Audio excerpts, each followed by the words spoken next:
kindergarten, reading chapter books. In that aspect, not a lot has changed. The books just got spicier.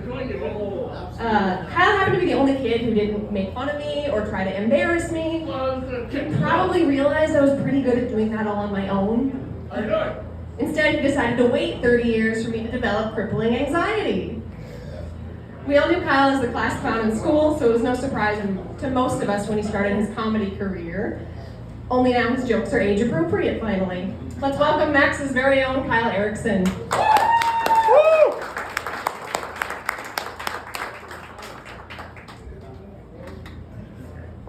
How's everybody doing? Okay, so I am super excited to be back at Southside doing a rodeo weekend. Did y'all go to the rodeo? Woo! Actually, no. Actually, no? Okay. So, I have a little bit of a cowboy fantasy. Can you tell? But I learned at a very early age, am I doing something wrong?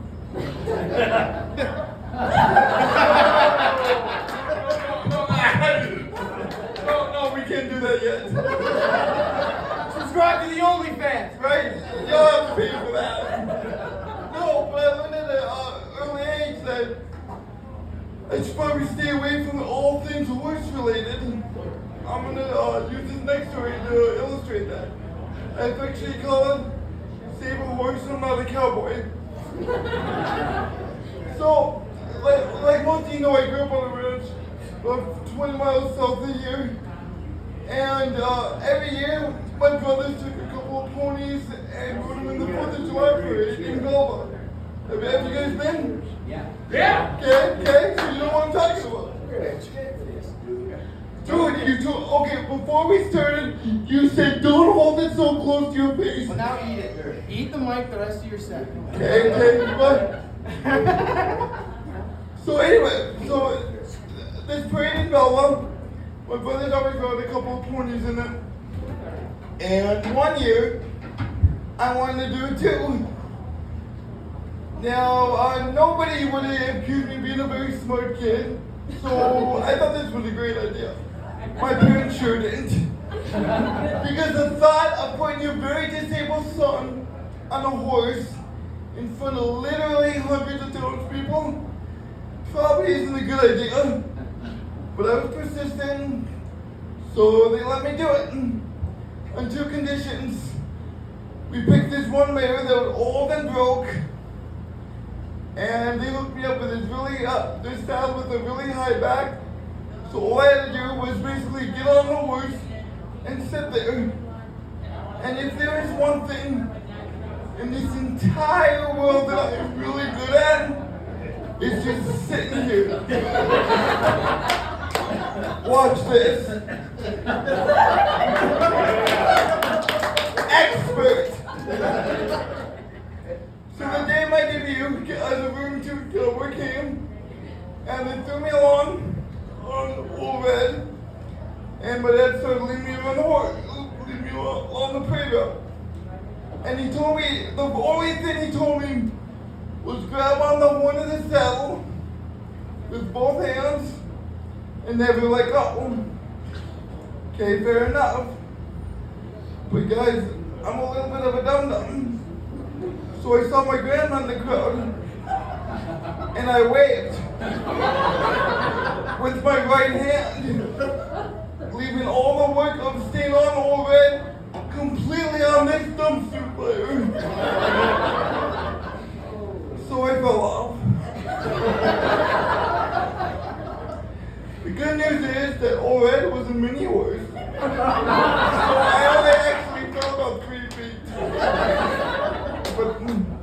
But the bad news is, now we have the entire population of Belva, bear in mind this is the force sort of like doubled, swarming to help me back up to my feet.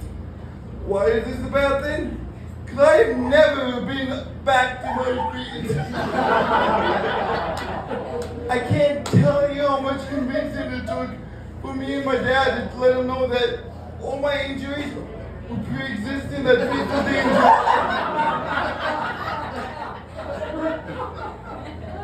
So surely, after that atrocity, I'd give up my fantasy. No, the next year I wanted to go again. And funnily enough, they agreed. But this time, they took a bungee cord, they hooked it onto one side of the saddle, laced it to my belt loops, and hooked it up to the other side of the saddle. Also, I wouldn't fall off and scar the spectators like last time. And it worked really well until about halfway through the parade. And I slowly started sliding to the side. And at one point, I was basically dangling like a disabled pinata.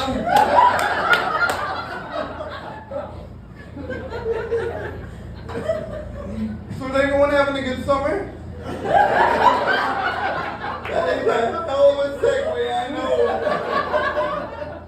I thought for a good 20 minutes trying to figure out a way to segue that. I'm just like, there's no way to change subjects. I'm just gonna do it.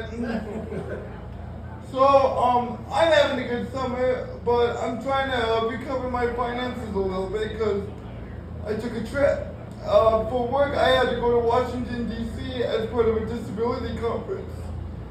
And at first this idea disgusted me because I hate traveling. Obviously, you can't just jump in a vehicle and go somewhere because I haven't jumped in like 30 years. So when I usually go to Minneapolis to visit family there, I usually take the train, which is great because I can just roll right into it.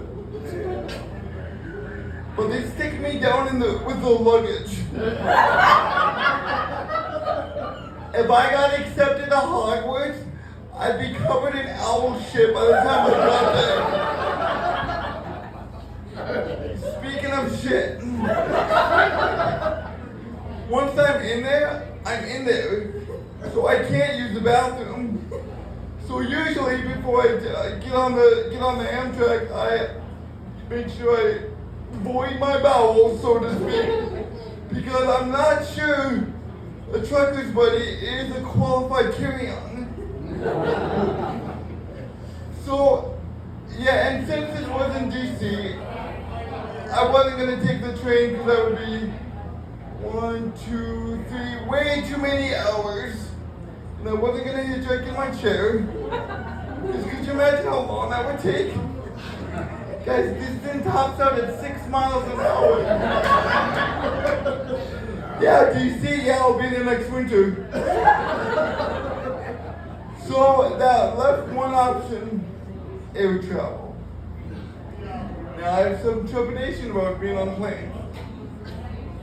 Because the last time I tried to fly, I went down to Florida for spring break in college.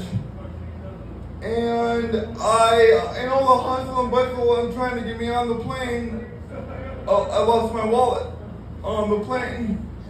And I didn't realize this till I was 45 minutes from the airport in my hotel room because I'm a cheapskate and I didn't want to fly directly into Orlando.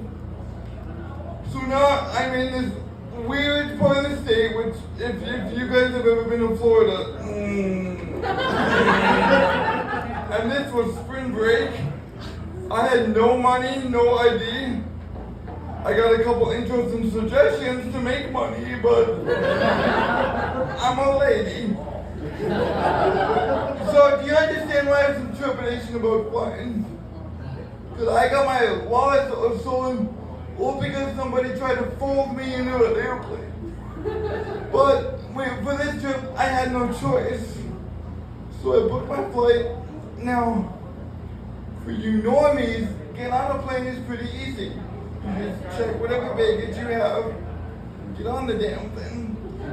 They won't let my chair on the plane. So to get on it, I have to get into this little aisle chair where the seat is probably as big as one of my butt cheeks. And the footrest is tucked all the way under the seat. I don't know if you guys have realized this tonight, but my limbs are kind of all over the place.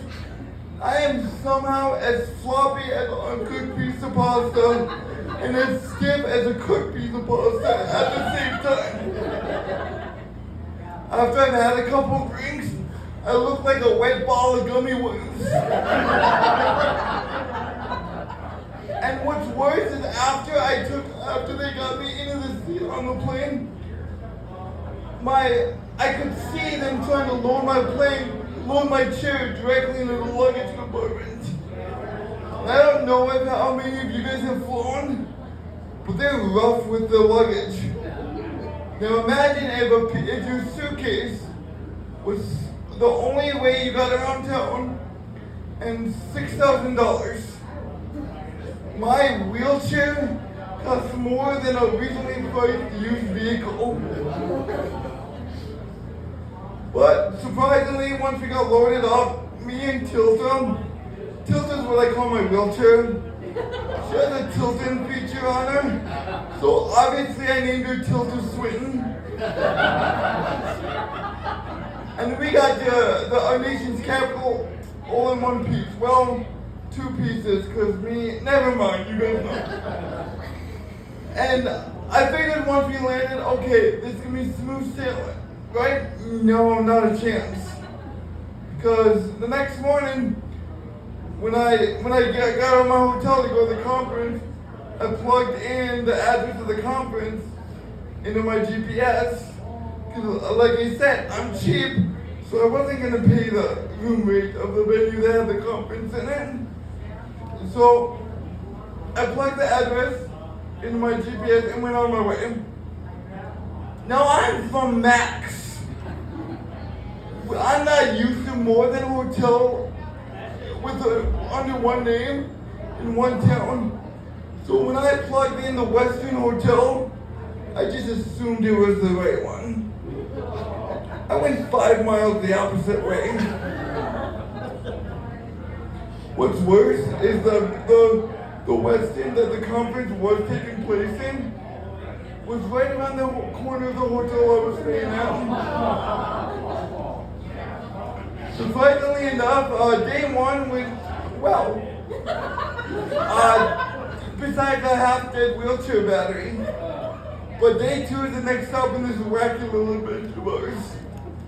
So about halfway through day two, my stomach started to do flips because I didn't like airplane food. So I started looking for a bathroom. Now normally, I typically don't have to wait very long for a bathroom. Because nobody likes to use a handicap stall unless they have to destroy it. By the way, can you all knock that crap off? I'm tired of looking at everyone's turds. No, I said normally I don't have to wait to use the bathroom because, handicap stall. But this was a disability conference. There were about 50 bathrooms in that hotel that I could use, and all of them were full. Finally, by the time I was prairie dogging it, I found a little bathroom in the basement of this building. I power slid my way into the stall, unbuttoned my pants, grabbed the bar, and the bar came off the wall.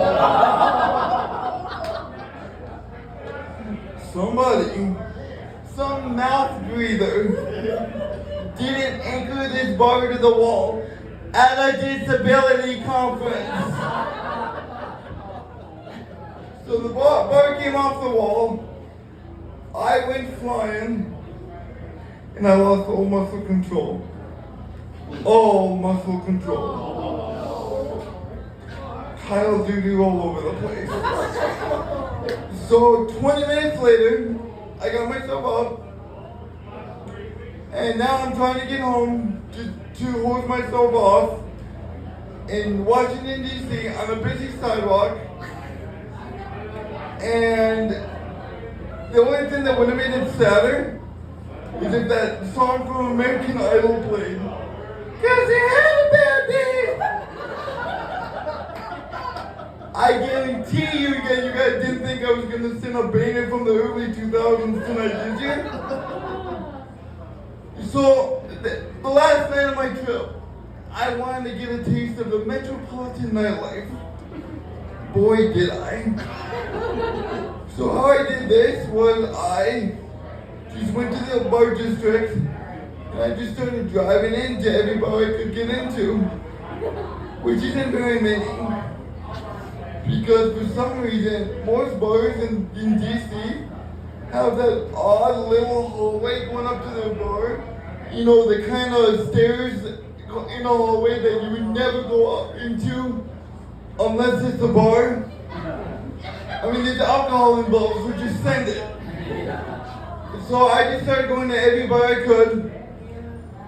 And one bar that I rolled to was dimly lit, playing techno music, full of just the dumpiest looking guys you could imagine. And they were all vibing. No, I went right in, because I'm a dumpy looking guy. I like to vibe. After about 20 minutes of looking around, there was not a single woman in this place. Guys, I rolled into a gay bar. What? With that hat on? No, but I wish. I could have got a couple phone numbers. And, you know, shockingly, I've never had that good of a time at a bar before. Because as soon as word got around that I wasn't looking to partake, and I was just a scared Midwesterner looking to have a good time, they were really nice. That's not the first time I accidentally throw myself among fringe groups. So back in college, for some reason they stuck me in the dorm room with all the football players. It looked like a before or after picture of drunk driving.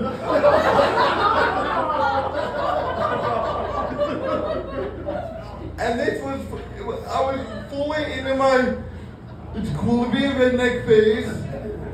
So I took this Confederate flag that said redneck in yellow lettering, put it up in my wall in my dorm room. By the way, did anybody else find it hilarious when non-Southerners use the Confederate flag? Especially if you're from North Dakota. North is literally in our name. We're not south of anything. Maybe Canada. Although, now that you mention it, North Dakota being Canada's hillbilly cousins from down south. Kind of makes sense. So anyway, this flag, I put up on my wall, and I'm a pretty social guy. So when I was just hanging out in my apartment, I like to have the door open. I groaned because at one point, certain members of the football team would start giving me the cold shoulder. My roommate was this big lineman, so I asked him what was going on. He's like, well, they saw your flag, and they think you're racist, and they call you KK Kyle.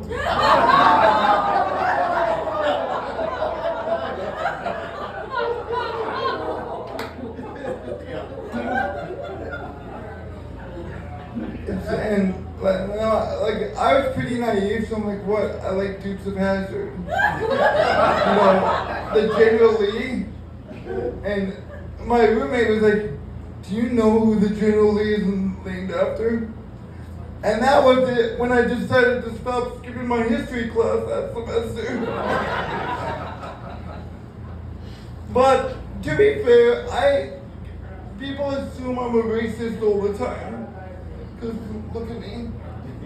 I look like white Midwesterner number 5 after a car accident. I even had this white hoodie that I used to wear, but then I would put the hood up. I had to knock that shit off real fast. It also doesn't help that I dress like a ranch hand.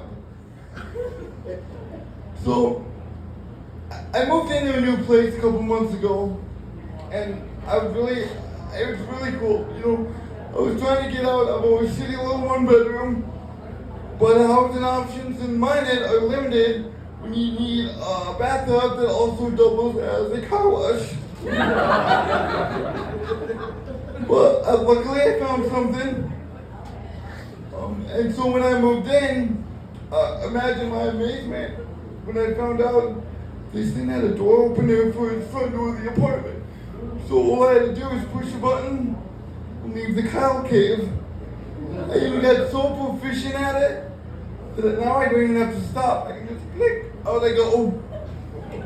Problem with this is that now when I'm in public, I reach for my clicker to try to open random doors, and they get upset when they don't just want to open me like I'm the goddamn Pope. One time sticks out when I was coming home from work, and I've had a rough day, so I was just zooming out, minding my own business, reached to get my clicker, hit it, obviously the door didn't open, smack, right on the door, went up on two wheels, and then my face slid down the glass window like some kind of cartoon. This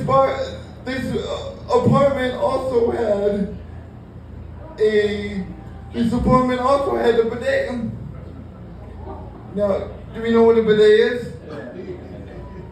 Good. So no offense, but I didn't know what a bidet was until after I left Mac, so I had to check. So when I moved in, the maintenance guy was like, inform me of the bidet, and he's like, I can uninstall it if you want. I like adventures. And I will try anything twice. And it's summer. Can you imagine how bad swamp ass I get sitting on my butt all day? Imagine I'm rolling around the streets of mine. Sweat is pouring down my back all the way into my ass crack. I come home, get on my throne, turn that baby on. Sweet, sweet relief. Two problems with this thing. I was terrified. Because, now like, I'm kind of vanilla, you know, so I'm a firm believer that my beehole is an exit only. No judgment though, as long as it doesn't put you in the hospital, shove away, I say.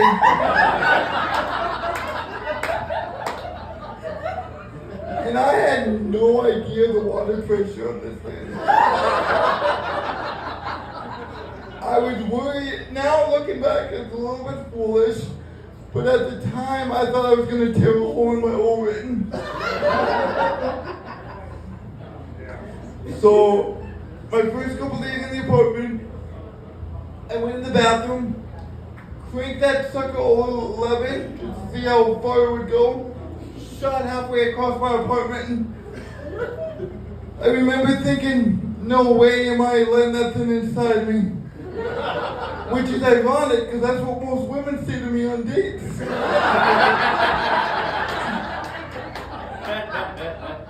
So I stopped pooping at home. I started dropping the kids off at the pool at the grocery store. I started taking the Browns to the Super Bowl at work. I even broke the cardinal rule of never shitting in a bar, and I dropped trout at my local watering hole. But then, one fateful Tuesday morning at about 2 a.m., it happened. I needed to expel a brown demon, and nothing was open. So I rolled in my bathroom, looked at my toilet for a while, and I thought, fuck it. I assumed the position, did my business, spread them, and then I turned it on. Has anybody here ever used a bidet? Yeah. Y'all fuckers never told me how cold that was. So when Poseidon's kiss, shot up my asshole. I jumped, and I almost fell off the damn toilet. I recommend a seatbelt. Now, after all these months later, I fucking love that thing. My backside hasn't been this clean in years. You could eat off of it. But I'm a lady. So buy me dinner first. I do have one suggestion though. Wouldn't it be cool if to control the water pressure, you worked it like a super soaker, like one of those air pumps? Oh man, that burrito's killing me. Tonight's gonna be a real four-pumper.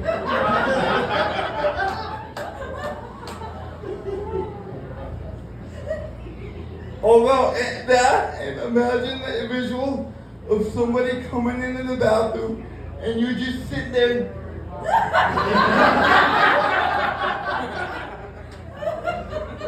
Okay, my time is almost up, guys. Let's see. Oh, we got time for that. Did you guys know you can get a DUI in a wheelchair? You can. So I used to live at Million Towers in Minot. You guys familiar with that building? Oh my God. If I was in a wheelchair, I probably would have got stabbed there. But can you just imagine some guy's gonna shake me? Oh no, dude, your life's roughing up. Here, have some money. But I used to live in Million, which was just down the way from the fairgrounds. So, of course, my house was the launch pad for my family after they got done partying at the Flicker Till. One night, I was in charge of getting my drunken brother home. Keep in mind, I wasn't the soberest I've ever been that night either. But halfway home, I see cherries behind us. So I thought real fast. I told my brother, like, do your best Forrest Gump impression. Like, what? Like, yeah, do your best Forrest Gump impression. Because here's my thought. When Deputy Dan pulls us over, they're gonna see a very physically handicapped person next to a supposedly very mentally handicapped person. And they were just gonna nope the fuck out of them. And surprisingly, it worked. I told Ranger Rick, I explained to him that I was just trying to get my brother with special needs home. Yeah, like I'm the one that should be calling people with special needs. And meanwhile, my brother's in the back trying not to break character. And I was right, because you look, you're like, well, just get home. Then we went home and watched our favorite Tom Hanks movie, Sleepless in Seattle. Okay, guys, so I promised Kathy I was going to get you all out of here before 11. So let me start wrapping up. My name is Kyle Erickson. Kyle Erickson Company. I'm on YouTube. I'm on Facebook. Pornhub. Grinder. I'm not gonna tell that story. I gotta look at these people later. Maybe you shouldn't have subscribed. Don't tell secrets. I heard your phone earlier. But so, like I said, I'm on Facebook, I'm on YouTube, Kyle Erickson Comedy. I got a merch, a table back there where I'm selling my just bootleg stuff with my logo on it. I got an 88 shirt team. I got an 88 team shirt. Screw it. We got time. Let me tell that story. So, you know those military aptitude tests they make you take in high school? They made me take it. My argument was whatever army allowed me to enlist, isn't gonna win a war again. But my guidance counselor, fully annoyed with all my nonsense throughout the year, told me to shut up and take the thing. So I did, because I didn't feel like getting suspended over a couple multiple choice questions. Thought nothing of it. A couple of weeks go by. I get a call from a recruiter. He wants to discuss my opportunities in the armed forces. I assured him there were none, but he wasn't having any of it. And at that time, I decided I am going to fuck with this man. Because he wanted to schedule a visit at my house for later on in the week. Okay, you're gonna get the shock of your life. So the big day comes, he pulls up in his Jeep, knocks on my door. I make sure to look extra disabled. And then I answer. I have never seen so many emotions come across a man's face before in my life. He went from shocked to embarrassed to angry to curious, and then he got embarrassed. He put his head down and sheepishly handed me my promotional lanyard. Now, surely they never let me actually enlist. But wouldn't that make a heck of a promotional video? Imagine this. It's the Middle East. Fortunate Son is playing in the background. Helicopters are coming in from all directions. All of a sudden, a chopper comes over the horizon that's a little bit shorter than the rest. It lands and a blind guy with a walking stick jumps out one side. On the other side, a lady with a guide/attack dog jumps out. The back flies open. I come screaming out with machine guns on either side of my wheelchair. You heard of the A-Team? Well, this is the ADA team. Thanks, everybody. That's my time. Y'all be great.